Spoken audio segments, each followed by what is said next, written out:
تو آیت اللہ جواد عاملی فرماتے ہیں اپنے درس میں، جوادی عاملی، کہ ہمارے پانچویں امام محمد باقر علیہ الصلوۃ والسلام، اللہم صل علی محمد وآل محمد،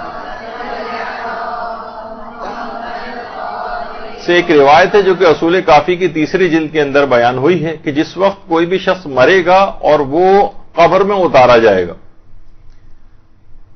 تو قبر میں اتارے جانے کے بعد جب قبر اس کی بند ہو جائے گی تو اس کی روح اس کے بدن میں واپس لوٹا دی جائے گی، اس کی روح اس کے بدن میں لوٹا دی جائے گی، اور اس کے بعد دو فرشتے امتحانات لینے کے لیے اس کے پاس آ جائیں گے۔ فرماتے ہیں کہ یہ سوالات بہت زیادہ مشکل، یہ بہت زیادہ فلسفی یا منطقی ٹائپ کے نہیں ہوں گے، بہت سادہ قسم کے سوالات ہوں گے، وہی کہ تمہارا دین کیا ہے، اور تمہارا پروردگار کون ہے، اور تمہاری کتاب کون سی ہے، اور تمہارا رسول کون ہے۔ تو اب اگر یہ شخص گناہوں کا عادی رہا تو ایک بہت بڑا نقصان اس کے ساتھ یہ ہوگا کہ اس کا وہاں جا کر حافظہ کمزور ہو جائے گا۔ گناہوں کا ایک اثرات آپ کو پتہ ہے کہ وہ ہے نا کہ دروغ گورا حافظہ ناباشد، یعنی جھوٹا جو ہے وہ اس کا حافظہ نہیں رہتا۔ تو دنیا کے اندر بھی اس کے ساتھ یہ کہ یہ نسیان اس کو آخرت کے زندگی، برزخی زندگی میں بھی ہو جائے گا، یہاں تک کہ اس گناہوں کے اس نسیان کی بیماری کی وجہ سے عالم آخرت پہ اس کے اثرات منطبق ہوں گے، اور قبر میں جانے کے بعد یہ بھول کا مرض اس کو لاحق ہو جائے گا،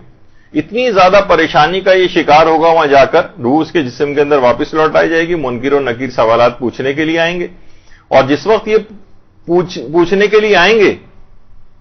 تو یہاں تک اس کے ساتھ ہوگا کہ جب اس سے پوچھیں گے کہ تمہارا رسول کون ہے تو اس کو پیغمبر اسلام کا نام یاد نہیں آئے گا، نام ہی یاد نہیں آئے گا، یہ حیران، پریشان اور سرگرداں ہو جائے گا۔ اور آیت اللہ جوادی عاملی فرماتے ہیں کہ امام خمینی علیہ الرحمہ نے مسجد اعظم میں ایک مرتبہ درس میں فرمایا تھا کہ پھر ان افراد کو عذاب دیا جائے گا، اور کچھ عرصے کے عذاب بھگتنے کے بعد ان کو یاد آئے گا کہ ارے اس دنیا میں ہم رسول اللہ کا کلمہ پڑھا کرتے تھے، یعنی اس کے اتنے عرصے کے عذاب بھگتنے کے بعد رسول کا نام یاد آئے گا۔ تو بہرحال اب یہ ہے کہ دیکھیے، آپ نے دیکھا کہ بہرحال یہ گناہ جو ہیں وہ صرف فقط آپ ہماری دنیا کو ہی متاثر نہیں کرتے، ہماری برزخی زندگی کو متاثر کر رہے ہیں۔ جب بھی رمضان کا ایک بہت بڑا پیغام یہ ہے کہ انسان کو گناہ چھوڑنے کی مشق و پریکٹس اس میں کر لینی چاہیے، اور اس کے بعد اس سلسلے کو رمضان کے بعد بھی جاری رکھنا چاہیے۔ تو یہ گناہوں کے اثرات فقط اس دنیا ہی کے، بلکہ اس دنیا میں فقط اس کی حد تک نہیں، دوسرے لوگ بھی اس کے اثرات کی لپیٹ میں آتے ہیں۔ یہی وجہ ہے کہ آیت اللہ حافظ بشیر نجفی وہ فرماتے ہیں کہ وہ بعض اوقات یہ ہوتا ہے کہ گناہ یہ خود کرتا ہے لیکن پوری کائنات کا مجرم ہو جاتا ہے، کیونکہ بہت سے گناہ ایسے ہیں جو صرف فقط اسی کو متاثر نہیں کرتے، کائنات کو بھی متاثر کرتے ہیں۔ بعض گناہوں کے باعث آسمان سے بارشیں برسنا بند ہو جاتی ہیں، لوگ کتنی پریشانی کا شکار ہوتے ہیں۔ بہت سے گناہ ایسے ہیں کہ جن سے بیماریاں جنم لیتی ہیں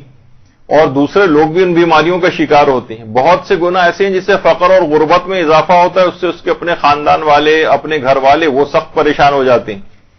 تو یہ سب کیا ہے کہ یہ کائنات کا مجرم ہو جاتا ہے، یہ دوسرے لوگوں کو اذیتیں پہنچانے کا مجرم ہو جاتا ہے۔ اس کے فقط گناہوں کے اثرات اس تک نہیں رہتے بلکہ دیگر افراد تک بھی اس کے گناہوں کے اثرات پہنچتے ہیں۔ برحمتك يا ارحم الراحمين وصلى الله على محمد وآله الطاهرين